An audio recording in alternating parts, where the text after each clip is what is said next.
વર્તમાન નવા બોર્ડની પ્રથમ સ્થાયી સમિતિની બેઠક પાલિકા ખાતે મળી. વડોદરા મહાનગરપાલિકાની સ્થાયી સમિતિની બેઠક આજરોજ પાલિકા ખાતે મળી હતી. વર્તમાન નવા બોર્ડની પ્રથમ બેઠક તાજેતરમાં નિધન થયેલ સિનિયર ધારાસભ્ય યોગેશ પટેલના માનમાં મૌન પાડી શ્રદ્ધાંજલિ આપી શરૂ કરવામાં આવી હતી. આ પ્રથમમાં 10 કામો મંજૂરી અર્થે મૂકવામાં આવ્યા હતા, જેમાંથી 9 કામોને મંજૂરી આપવામાં આવી છે, જ્યારે 1 કામ નામંજૂર કરવામાં આવ્યું છે. આ બેઠકમાં ઓડિટ વિભાગ, સામાન્ય વહીવટ, પાર્ક્સ એન્ડ ગાર્ડન, આરોગ્ય ખાતું, મિકેનિકલ શાખા જેવા કામોની દરખાસ્ત લેવામાં આવી હતી. બેઠકના અંતે સમિતિના અધ્યક્ષ વર્ષાબેન વ્યાસે મીડિયા સમક્ષ માહિતી આપી હતી. પાલિકાની નવી બોડીની આ પ્રથમ સ્થાયી સમિતિની બેઠક કેટલા કામો મંજૂરી અર્થે હતા, કેટલા કામોને મંજૂરી આપવામાં આવી છે, કેટલા મુલતવી કે નામંજૂર કરાયા છે?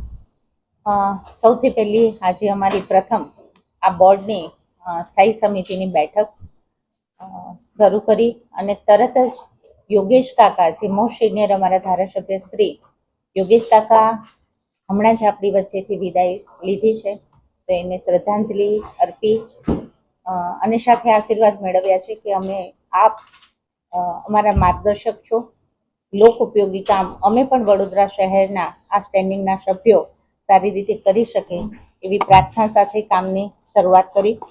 કામની અંદર સૌથી પહેલે જે ઓડિટવાળા આપણા કામ હોય છે એને મંજૂરી આપવામાં આવી છે. અગ્નિશામકમાંથી ઘણા બધા ટ્રેનિંગ માટે જતા હોય છે. 17 આપણા ફાયર વ્યક્તિઓ પણ ટ્રેનિંગ માટે જવાના છે.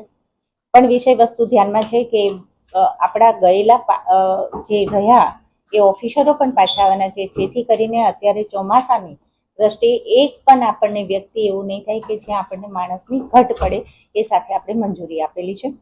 ઉત્તર ઝોનની અંદર વાર્ષિક ઇજારાની અંદર પણ આપણે કામની અંદર ઉત્તર, દક્ષિણ અને પૂર્વ આ ત્રણેય પ્લાન્ટેશનના કામને આપણે મંજૂરી આપેલી છે. વચ્ચે એક આપણે માનવદિન વાળું એક કામ છે જેને આપણે અત્યારે મુલતવી રાખ્યું છે. એ ઉપરાંત અમારા સાથી સભાસદ શ્રી વિનોદભાઈ ભરવાડને જે બીમારીના અનુસંધાનમાં એમને બિલ મૂકેલું હતું એને આપણે મંજૂરી આપી છે. સાથે જ એસવીપીની અંદર જે બસની આપણી બસોની છે એ સ્પેશિયલ પર્પઝ વ્હીકલની અંદર જે સ્થાયી સમિતિના એક સભ્ય એની અંદર હંમેશા એની આપણે નિમણૂક કરતા હોય છે.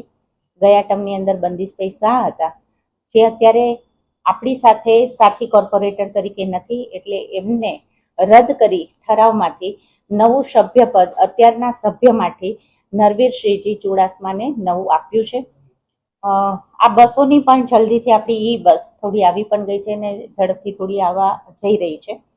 1-2 સૂચનો એડ કરીને કે એની અંદર ટ્રાયલ બેઝ ઉપર 1 વીક આપણે વડોદરામાં સારી રીતે કેવી રીતે વ્યવસ્થાના ભાગરૂપે કયા રૂટ ઉપર લેવી, એ સાથે એ ઉપરાંત એક વસ્તુ અમે જ્યારે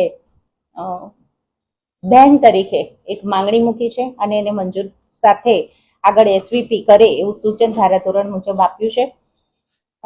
1 સીટ ઓલવેઝ રિઝર્વ બહેનો માટે હોતી હશે, પણ અમે એસવીપીને એક સૂચન આપ્યું છે કે અમને એક વધારાની બીજી બહેનો માટે સીટ મળે, એક સિનિયર સિટીઝન માટે તેને રિઝર્વ મળે અને એક સીટ વિકલાંગ માટે મળે, અને ઈ બસ આ રીતે એસવીપીની અમને મળે એવા સૂચન સાથે એને પણ આપણે મંજૂરી નરવીરસિંહ ચુડાસમાના નામ સાથે આપેલી છે.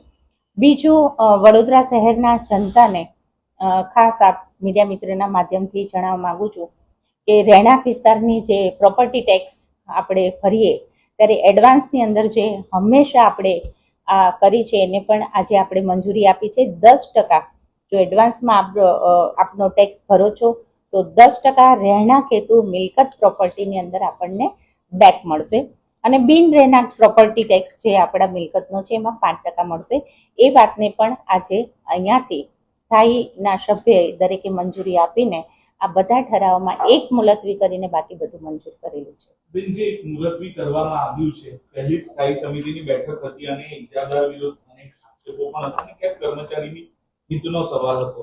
શું ચર્ચા થઈ અને ચર્ચાના અંતે આ નિર્ણય લેવાયો છે? આ માનવ દિન કેવી રીતના છે, એ જે માનવ દિન આપ માણસોને જે ભરતી કરી રહ્યા છો કોન્ટ્રાક્ટ બેઝ ઉપર, એની દરેક વસ્તુની ખાતરી કર્યા વગર આપવું અમારા માટે પણ થોડું એક અભ્યાસ માંગી લેતો હતો. માટે આના માટે આપણે આ કામને મુલતવી રાખ્યું છે, કર્મચારીના હિત માટે થઈને જ. બેન 11 કરોડનો એક ઇજારો છે પાર્કિંગ ભાડાનો એ તમામ ઝોનમાં વેચાયેલું છે કે એક જ તમામ ઝોનનો 1 વર્ષ માટેનો હતો, પણ જેને આપણે અત્યારે મુલતવી કર્યો છે. ઓકે. Thank you.